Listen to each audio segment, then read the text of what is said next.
Être excellent, c'est prendre ce que vous avez et faire avec le mieux que vous puissiez faire. Je crois que cela a à voir avec notre attitude. Restez avec nous dans Jouissez de votre vie.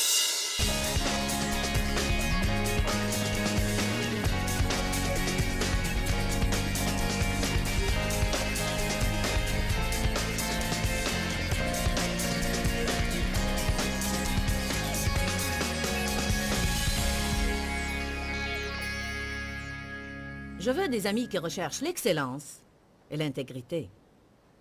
Rechercher veut dire se lever et poursuivre. Le message d'aujourd'hui est intitulé « Poursuivre l'excellence et l'intégrité ». Ces vertus ne tombent pas sur vous. Si vous voulez être des personnes excellentes qui vivent selon l'intégrité, alors vous aurez à poursuivre l'excellence. Vous aurez à faire le pas supplémentaire pour essayer de développer ces vertus. Je prie que vous permettiez à Dieu d'accomplir sa volonté dans vos relations. Si vous avez des relations qui empoisonnent votre vie, si vous êtes toujours attaché à des amis de votre passé, ou à des chrétiens tièdes et médiocres qui ne veulent pas vraiment poursuivre leur chemin avec Dieu, mais qui font toujours des compromis, si vous sortez toujours avec des chrétiens compromettants, je prie que vous sortiez du milieu d'eux et que vous fassiez confiance à Dieu pour qu'il vous donne des connexions divines. Je veux dire des personnes qui vous affineraient, des personnes qui vous inciteraient à faire de votre mieux, des personnes qui, du fait de leur présence, vous encourageraient à vous élever plus haut. Amen. Qu'est-ce qu'on voit dans le monde aujourd'hui? On voit très peu d'excellence, très peu d'intégrité, d'engagement, de discipline, de principe, de devoir, d'honneur, de vérité et de caractère pieux. Ça vous fera du bien de prendre un dictionnaire et d'étudier chacun de ces mots. Par exemple, j'ai cherché le mot devoir et il veut dire se comporter selon la volonté des parents et des supérieurs. C'est notre devoir de respecter nos supérieurs. C'est un devoir. Dieu dit que c'est un devoir de respecter l'autorité. Il dit que c'est le devoir des enfants de respecter leurs parents et c'est leur devoir de prendre soin d'eux quand ils vieillissent et n'arrivent plus à prendre soin d'eux-mêmes. Il n'est pas écrit « Faites ceci seulement s'ils vous ont bien traité ». Faites attention, vous allez vieillir un jour. Que savons-nous à propos du devoir? Combien de personnes font des choses juste parce que c'est leur devoir de les faire? Vous entendez ce mot rarement. Je pense qu'il vaudrait beaucoup mieux pour nous qu'on revienne à quelques principes qu'on a oubliés depuis longtemps, en pensant qu'ils sont dépassés. Qu'est devenu l'honneur? Honore ton père et ta mère afin que tes jours se prolongent sur la terre. C'est un commandement avec une promesse. Si vous voulez que vos jours se prolongent, vaut mieux que vous respectiez vos parents. Je n'ai pas nécessairement apprécié tout ce qui m'est arrivé dans mon enfance et j'ai été longtemps rebutée à ce propos. Mais le Seigneur m'a dit enfin, « Bien, ils t'ont nourri, ils t'ont envoyé à l'école. Tu respires, n'est-ce pas? » En d'autres termes, il disait, « Trouve quelque chose de positif et pense-y. » On prend soin de nos parents et je suis contente de le faire. Je suis contente et je suis fière de le faire. Je vais le faire jusqu'à ce que Dieu les appelle chez lui. Mais dans le passé, je ne faisais pas cela. J'ai senti que Dieu a commencé à me montrer que si je ne fais pas mon devoir, cela affectera mon onction. Je crains Dieu en ce qui concerne l'onction, car je sais que c'est tout ce que j'ai. Je ne fais rien de spécial. Et si je ne garde pas l'onction que j'ai, les gens ne viendront plus. Vous n'êtes pas venu là aujourd'hui pour voir mes jolis vêtements ou mes cheveux colorés ou mon nouveau visage ou quoi que vous pensiez que vous êtes venu voir. Vous pensez que je me soucie de dire que j'ai subi des chirurgies esthétiques? Pas du tout.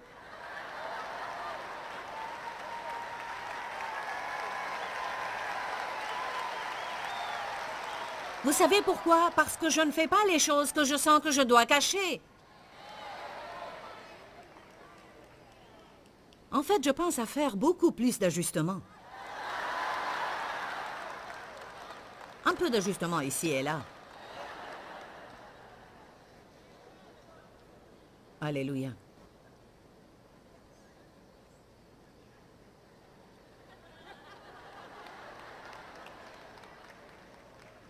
Quand vous êtes honnête, vous êtes libre. Vous n'êtes pas venu là juste pour me voir. Vous êtes venu parce que votre vie va changer grâce au message que Dieu vous transmet par moi. Et votre vie changera non parce que c'est moi qui vous transmets le message, mais grâce à l'onction.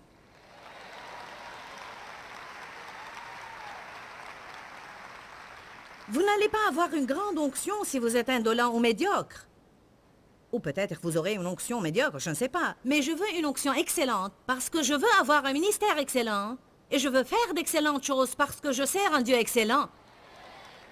C'est pourquoi j'ai d'excellents conducteurs de louanges.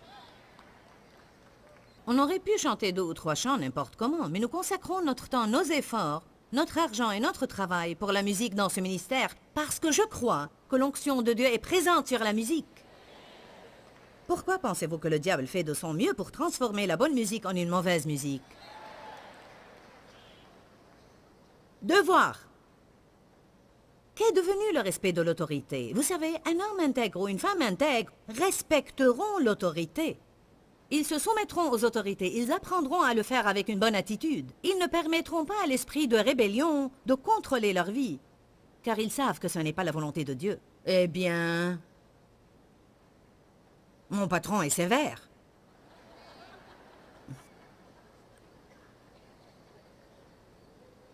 La Bible dit que toute position est ordonnée par Dieu. Peut-être pas toute personne est ordonnée par Dieu, mais les positions le sont. Même les serviteurs de Dieu n'inspirent plus le respect qu'ils inspiraient d'antan. Si vous voulez vraiment savoir la vérité, on a ce même problème envers Dieu. Je crois qu'on est sur le point de perdre la crainte révérentielle et le respect. Je ne crois pas qu'on doit avoir peur de Dieu. On a appris aux gens à travers les années qu'on doit être à l'aise avec Dieu, relax avec Dieu, et que c'est votre cœur qui l'intéresse. Mais vous savez quoi? Il se peut que j'offense quelques-uns en disant cela. Je n'ai pas l'intention de le faire. Mais je sens que je dois le dire, et après tout, c'est ma réunion, et je peux dire ce que je veux.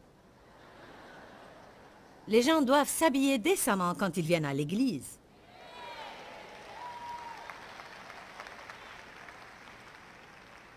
Voici pourquoi je dis cela.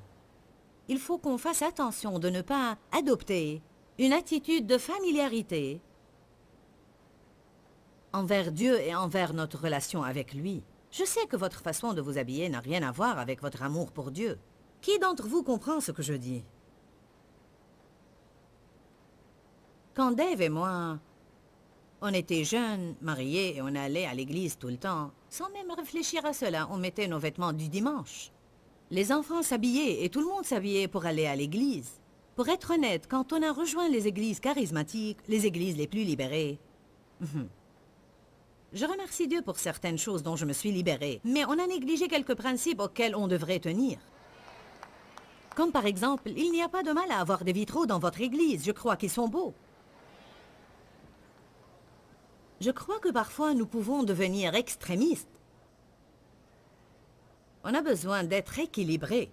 Comme je dis, je ne veux offenser personne par ce que je dis maintenant.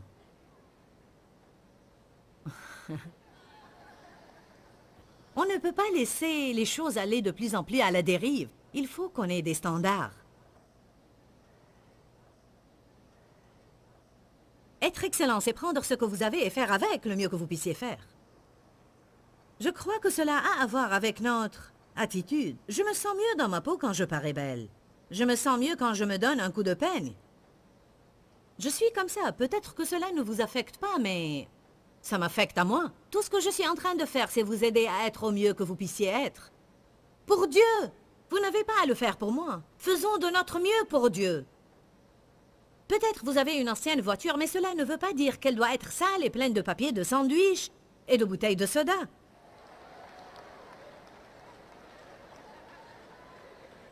Peut-être vous vous débattez pour maigrir, mais cela ne veut pas dire que vous ne pouvez pas avoir une bonne apparence. Vous pouvez toujours porter de beaux vêtements et vous donner un coup de peigne.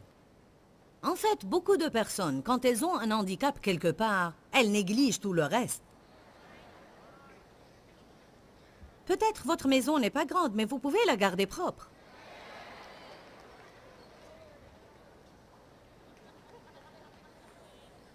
Si vous ne prenez pas soin de ce que vous avez, il est probable que Dieu ne vous donnera plus. Peut-être vous n'avez pas beaucoup de vêtements, mais vous pouvez garder ceux que vous avez bien repassés et propres. En utilisant quelques accessoires variés, vous pouvez les faire passer pour des vêtements différents.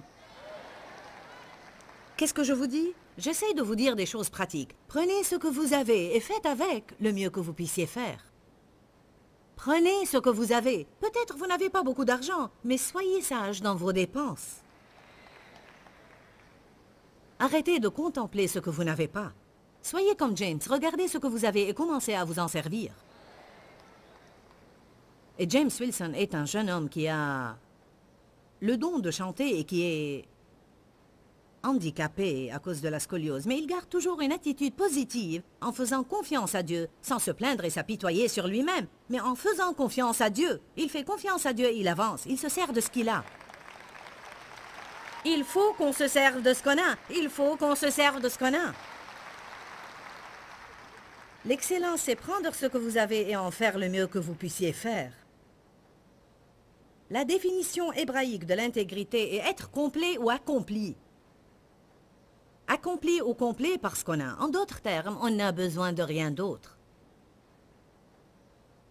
Dans le sens moral, elle veut dire parfait et irréprochable. Une condition intacte. Le dictionnaire dit sûreté et observation stricte du code des valeurs morales. C'est probablement cette partie-là qu'on veut dans cette définition. En d'autres termes, l'intégrité, c'est tracer une limite dans votre vie et dire « Voilà, voici ma limite, et je ne veux pas dépasser cette ligne quoi qu'il m'arrive. » Je vais regarder ces films et non cela. Je vais parler de ceci mais pas de cela. C'est ce que je vais faire et c'est ce que je ne vais pas faire. C'est ça la liberté de choisir. On décide ce qu'on va faire et ce qu'on ne va pas faire. Il faut qu'on soit des personnes intègres. Pourquoi on a besoin de direction? Pourquoi on a tellement besoin de personnes dans l'autorité? J'aurais fait cela, mais je ne me suis pas préparée et ce serait compliqué de le faire maintenant. Mais si j'avais invité l'orchestre à venir ici et j'avais dit « Suivez l'inspiration du Saint-Esprit », et j'avais dit aussi « Jouez et chantez tout ce que vous avez à cœur », une des raisons principales qui empêchent les gens, surtout dans l'arène spirituelle, d'être soumis aux autorités, c'est qu'ils pensent « Je peux entendre de Dieu ». Tu n'entends pas de Dieu, moi j'entends de Dieu. Bien, on peut tous entendre de Dieu. Vous entendez de Dieu en ce qui concerne votre vie, mais vous n'allez pas entendre de Dieu au sujet de mon ministère. Dieu ne vous l'a pas donné et vous n'allez pas le diriger.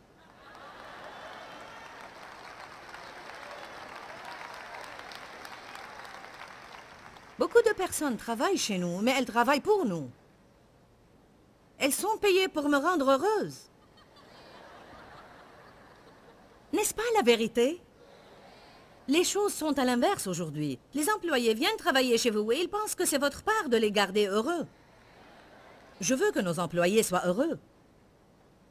Ils sont bien payés et on prend soin d'eux. Mais ils ne doivent pas me dire ce que je dois faire.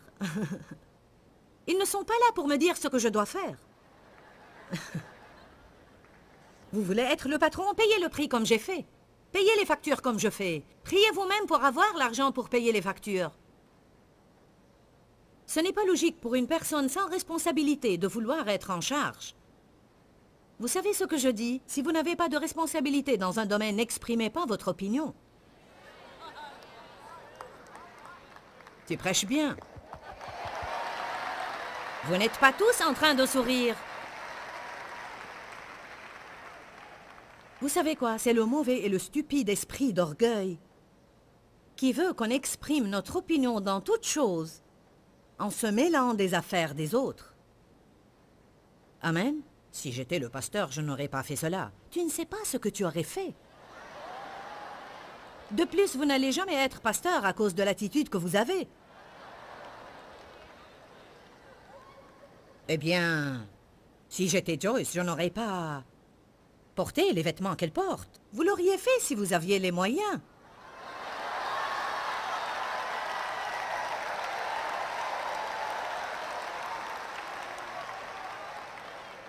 Je ne crois pas qu'il est bon pour elle de faire une chirurgie esthétique. Pourquoi pas? Parce que vous ne pouvez pas la faire vous-même?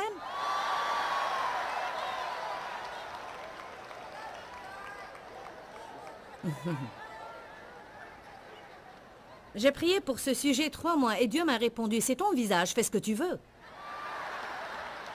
Alors je vous dis, vous n'avez aucune responsabilité sur mon visage et vous n'avez pas à exprimer votre opinion.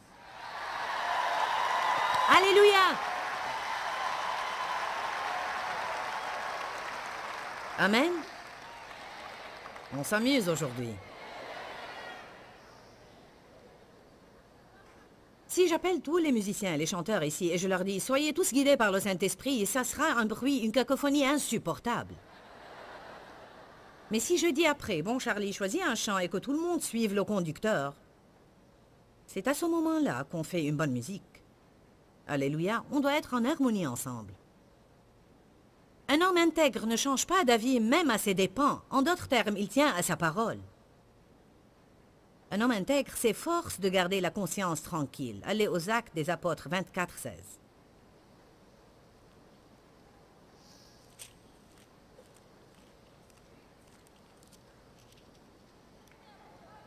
Acte 24, 16. Paul, qui était un homme d'intégrité, a dit « C'est pourquoi moi aussi je m'exerce à me discipliner en mortifiant ma chair et mes affections charnelles et en calmant mes envies et mes désirs matériels, faisant tout mon possible pour avoir constamment une conscience tranquille, inébranlable et irréprochable, sans offense devant Dieu et devant les hommes. » Laissez-moi vous dire quelque chose. Il est impossible de vivre dans l'intégrité sans écouter votre conscience.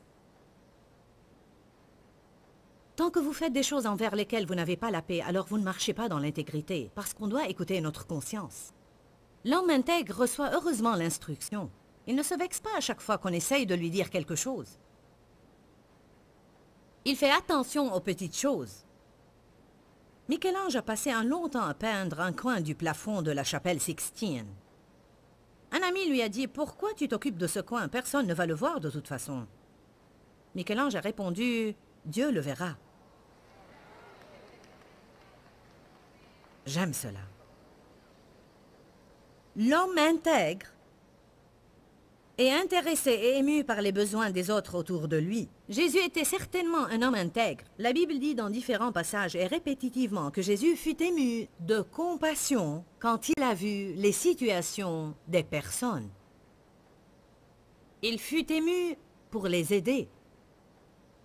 Une personne intègre vit dans le présent. Elle refuse d'énumérer les déceptions et les échecs d'hier.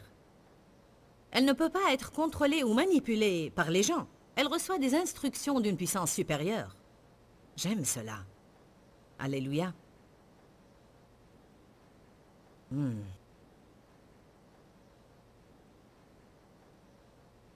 Elle traite les autres comme elle veut être traitée. Je veux que vous preniez le psaume 101:2. Je n'ai vu cela que depuis 2 semaines. Je crois qu'une personne intègre fait ce qui est juste même quand personne ne la voit. Elle fait ce qui est juste même si elle ne va pas recevoir des résultats immédiats. Elle a une passion pour faire ce qui est juste et elle poursuivra ce qui est juste. Elle s'efforcera à faire ce qui est juste quand personne ne le fait. Même quand les gens lui disent « pas besoin d'aller aussi loin », elle sera toujours motivée par un sentiment fort dans son intérieur qui l'incite à faire ce qui est juste. Alors pas la perfection, mais l'excellence. David a dit « j'agirai toujours avec sagesse et je prendrai garde à la voie droite. Quand viendras-tu à moi? Je marcherai dans l'intégrité de mon cœur. Je suivrai la perfection de mon cœur dans ma maison. » Non seulement devant les gens quand ils me regardent, mais à huis clos. Quand j'entre dans ma maison, je ferme la porte et personne ne sait ce qui se passe chez moi. C'est là où je vais marcher dans l'intégrité. Je ne veux pas permettre aux autres de dire « j'ai connu Dave et Joyce personnellement et je vous assure qu'ils ne vivent pas ce qu'ils prêchent ». Je veux que les gens disent le contraire. Ils sont stables tout le temps, ils vivent ce qu'ils prêchent. Les personnes intègres non seulement font ce qui est juste, mais ils le font avec de bons motifs. Ils examinent leurs motifs. J'aime toujours examiner mes motifs. Je n'aime pas Je n'aime pas faire les choses juste pour les faire. Je veux savoir pourquoi je les fais. Je les fais avec de bons motifs. Je vous donne quelque chose pour gagner votre faveur ou je vous le donne car je vous aime. J'étais sincère quand je vous ai fait un compliment ou ce n'était que des flatteries. Les motifs sont très importants.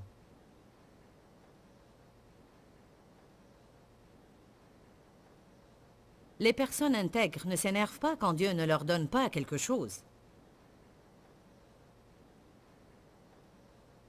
Elles lui font confiance dans tout domaine de leur vie. Si Dieu ne me le donne pas, alors cela veut dire que je ne suis pas censé l'avoir. Alors les personnes intègres finiront par être très heureuses, car elles ne se débattent pas pour avoir les choses qu'elles n'ont pas. Elles ne s'énervent pas pour ce qu'elles ne peuvent pas être pour les autres, j'aime cela. Bien, je voulais être ton meilleur ami. Si tu ne peux pas être son meilleur ami, alors sois lui un bon ami. Je voulais être le vice-président. Si tu ne peux pas l'être, alors sois un bon employé. Parfois, on fixe notre regard sur certaines choses et on les poursuit. Même dans les relations, on poursuit les choses. On parlait dans cet enseignement des caractéristiques de l'intégrité. Je veux vous encourager et vous dire que je crois vraiment que nous avons à décider d'être des personnes d'intégrité. Je crois vraiment que c'est une décision à prendre car on n'a pas toujours envie de faire ce qui est juste. Et je crois que la Bible prouve clairement que ceux qui choisissent l'excellence et l'intégrité expérimenteront plus de bénédictions que ceux qui ne font pas ce choix. Ils jouiront de la protection de Dieu et je crois qu'ils peuvent s'attendre à une plus grande sagesse et de merveilleuses choses. Je crois que le Saint-Esprit me guide aujourd'hui à vous dire quelque chose que vous savez peut-être ou que vous aviez entendu, mais je sens que vous avez besoin d'en être rappelé. Dieu est pour vous et non pas contre vous. Et si Dieu est pour vous, quel ennemi pourra réellement faire quelque chose contre vous? Je crois qu'on compte souvent les personnes qui sont contre nous et on oublie que le Seigneur est pour nous. Que ces paroles soient bien enracinées en vous et proclamées à haute voix. Dieu est pour moi, et si Dieu est pour moi, qui sera contre moi? Que le Seigneur vous bénisse et n'oubliez surtout pas qu'il y a la vie dans la parole. Je vous reverrai très bientôt. Pourquoi Seigneur, pourquoi? Dans ce livret, Joyce Meyer nous enseigne à travers la parole comment être délivré de la confusion. Pour obtenir ce livret gratuitement, écrivez-nous à Joyce Meyer, boîte postale 40095-6300 Larnaca, Chypre. Ou bien visitez notre site web www.joycemeyer.org/fr.